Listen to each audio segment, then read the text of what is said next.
All right, let's get right into it. Today, we're digging into this fantastic piece by Micah Goddett that has a really provocative title, Stop Selling the Future. And it's all about how the public sector talks about AI and, well, why they might be getting it completely wrong. So let me just ask you a question. When you think of a government presentation about AI, what image pops into your head? What does that whole thing look and feel like? I'm willing to bet it looks a lot like this. The article points out that the visual language is always the same, right? It's this sleek, futuristic world. You've got the warm blues and deep violets, glowing data lines, holographic cities. It feels less like a tool we can use today and way more like a scene straight out of a sci-fi movie. And this is what the author dubs the sci-fi government fantasy. So let's really unpack what this kind of visual language is communicating and why it's actually a huge problem. You see, this kind of imagery sends a really powerful, maybe even subconscious message. First, it makes AI feel distant, like it's something from the far-off future, not something that's here and now. It also sends the message that technology is in the driver's seat, and people, well, we just have to follow along. And the result of all that? It doesn't spark curiosity. It creates caution, maybe even a little bit of anxiety. And all of this has a pretty big unintended side effect. It ends up filtering who even feels welcome to be part of the conversation in the first place.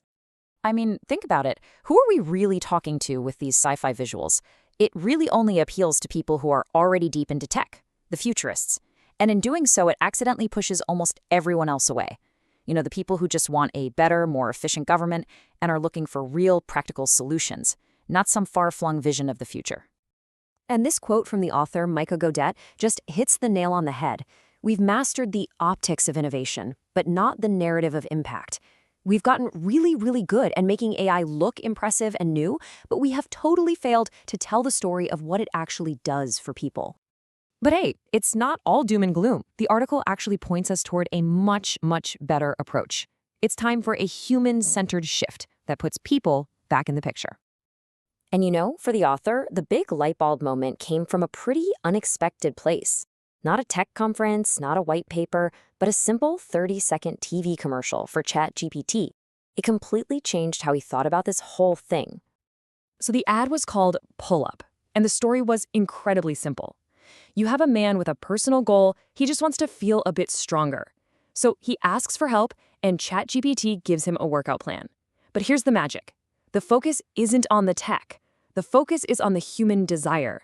The AI is just a quiet partner in the background, a means to a very human end.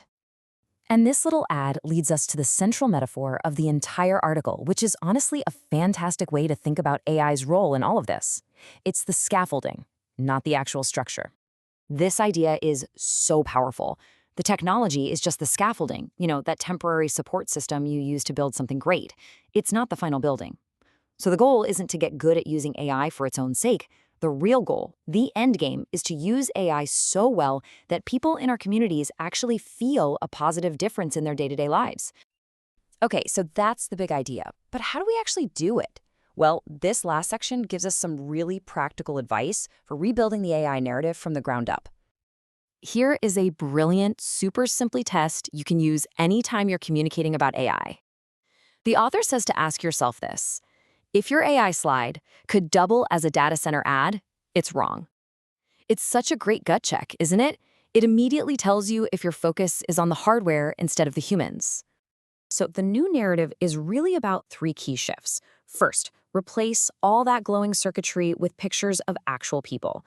Second, show the work that's getting done, not just the shiny new tool you're using. And finally, let's shift the whole conversation away from some futuristic dream and toward a real, tangible, everyday capability that helps people right here, right now. And we'll end on this final, pretty provocative thought. What if the real goal here isn't to make AI awe-inspiring at all? What if real success looks like AI becoming as boring, as mundane, and as absolutely essential as a spreadsheet? Just think about it. Nobody gets excited about spreadsheets anymore, right? But they are so integrated into our lives that we couldn't function without them. Maybe that's when we'll know AI has truly arrived. It's something to think about.